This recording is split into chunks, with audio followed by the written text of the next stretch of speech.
نحمده ونصلي على رسوله الكريم اما بعد بسم اللہ الرحمن الرحیم السلام علیکم ورحمۃ اللہ وبرکاتہ۔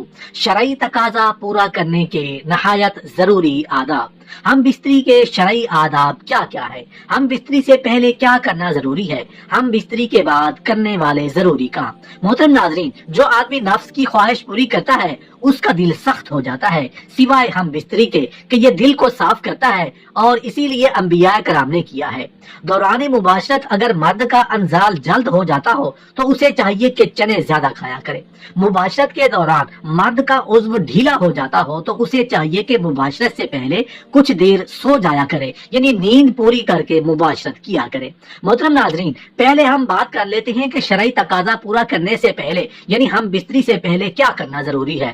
سمجھداری کا تقاضا یہی ہے کہ عورت کو چاہیے کہ دو الگ الگ مگر صاف کپڑے اپنے پاس، جب اس کا شوہر مجامعت سے فارغ ہو جائے تو ایک کپڑا اسے تھما دے جس سے وہ اپنی صفائی کر سکے، پھر عورت دوسرے کپڑے سے اپنی صفائی خود کرے۔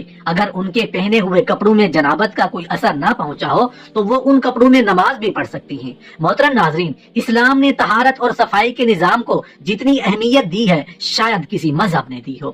اس طہارت کے نظام کو برقرار رکھنے کے لیے بوقت جمع عضو خاص کی صفائی کے لیے علیحدہ کپڑے کا انتظام موجود ہو، وہ اس لیے کہ اگر کسی اور کپڑے سے صفائی کی گئی تو خطرہ ہے کہ وہ گندگی سے آلود ہو اور جراثیمی چھوت عضو کو لگ کر گندگی اور آلودگی کا باعث بنے۔ اگر عضو کو صاف نہ کیا گیا تو غلاظت عضو پر لگی رہے گی، کیونکہ اس میں خاص رطوبات ہوتی ہیں جو کچھ عرصہ تک عضو پر چمٹی رہیں تو الرجی کا باعث بن سکتی ہیں۔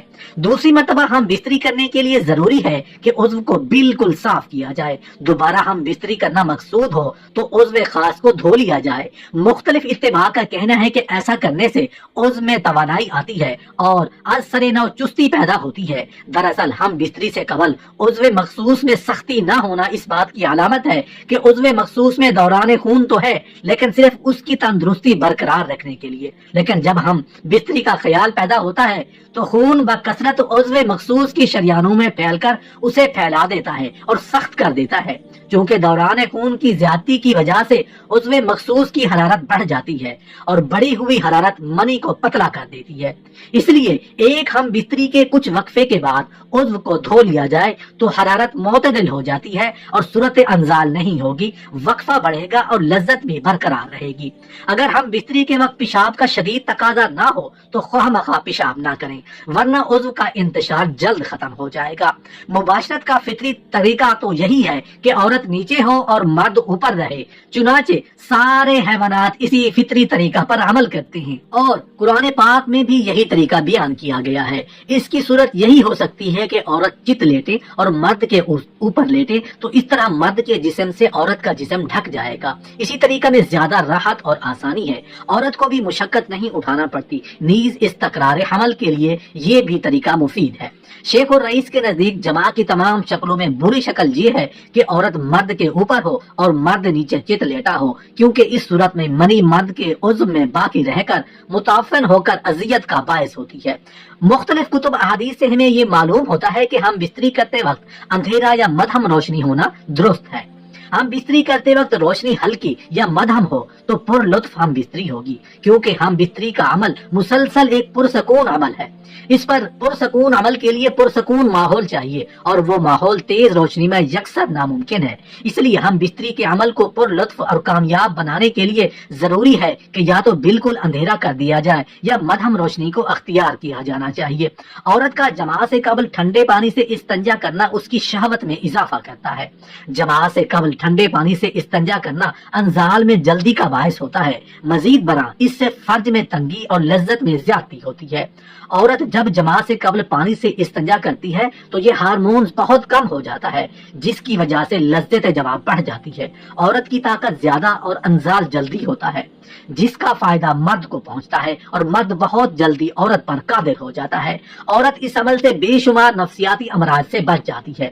جماع کے وقت عورت کے ایسٹروجن ہارمون ہارمونز کی کارکردگی بہت زیادہ مؤثر ہوتی ہے۔ محترم ناظرین، اب ہم بات کر لیتے ہیں کہ شرعی تقاضا پورا کرنے کے بعد یعنی ہم بستری کرنے کے بعد کیا کرنا ضروری ہے۔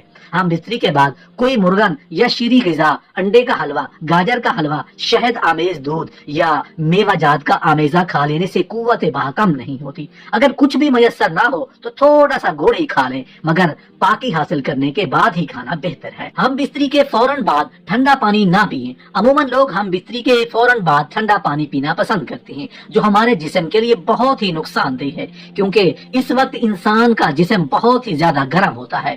اس وقت مرد ہو یا عورت، دونوں کے جسم میں حرارت بہت زیادہ ہوتی ہے۔ اگر ایسے وقت میں کوئی بھی ٹھنڈے پانی کا استعمال کرتا ہے تو اس کو دمہ یعنی سانس کی بیماری ہونے کا خدشہ ہوتا ہے۔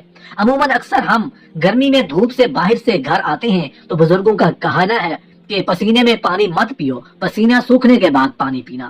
اس کی وجہ یہی ہوتی ہے کہ اس وقت ہمارا جسم گرم بہت زیادہ ہوتا ہے اور ٹھنڈا پانی ہمارے لیے سخت نقصان دہ ہوتا ہے۔ ہم بستری کے بعد ایک ہی کپڑے کا استعمال نہ کریں۔ عموماً میاں بیوی ہم بستری کے فوراً بعد ایک ہی کپڑے سے نجاست یعنی منی کو صاف کر لیتے ہیں، جس کی وجہ سے ایک دوسرے کی نجاست یعنی منی لگ جاتی ہے، جس سے بیماریوں کا اندیشہ مثلاً الرجی وغیرہ ہو سکتی ہے اور آپس میں نفرت پیدا ہونے کا بھی امکان ہوتا ہے۔ ہم بستری کے فوراً بعد اپنے شرمگاہ کو ٹھنڈے پانی سے نہ دھوئیں۔ عموماً لوگ ہم بستری کے فوراً بعد واش روم جا کر شرمگاہ کو ٹھنڈے پانی سے دھو لیتے ہیں۔ ایسا نہیں کرنا چاہیے، کیونکہ اس وقت ہمارا جسم بہت گرم ہوتا ہے اور اس کی وجہ سے نسیں پھٹنے کا اندیشہ ہوتا ہے۔ بلکہ بہت سارے حکماء کے مطابق ہم بستری کے فوراً بعد شرمگاہ پر ٹھنڈا پانی ڈالنے سے نامردی کا اندیشہ بھی ہو سکتا ہے۔ ہاں، جب آپ کا جسم نارمل ہو جائے تو اس وقت آپ شرمگاہ دھو لیں تو اس میں کوئی حرج نہیں۔ ہم بستری کرنے کے فوراً بعد پیشاب کرنے مت جائیں۔ کچھ خواتین کا کہنا ہے کہ ہمارا حمل نہیں ٹھہرتا، تو ایسی خواتین کو چاہیے کہ ہم بستری کے فوراً بعد پیشاب کرنے مت جائیں، کیونکہ ہم بستری کے وقت بچہ پیدا کرنے والے جراثیم عورتوں کے شرمگاہ میں جاتے ہیں۔ جب وہ پیشاب کرنے یا استنجا کرنے جاتی ہیں تو وہ جراثیم واپس باہر آ جاتے ہیں، جس سے خواتین کا حمل نہیں ٹھہرتا۔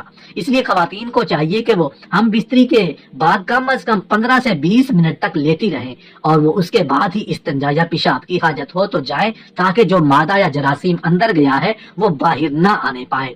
ہم بستری کے فوراً بعد آپ کبھی بھی نہ نہائیں۔ عموماً لوگ ہم بستری کے فوراً بعد نہانے چلے جاتے ہیں، حالانکہ اس وقت جسم میں حرارت بہت زیادہ ہوتی ہے۔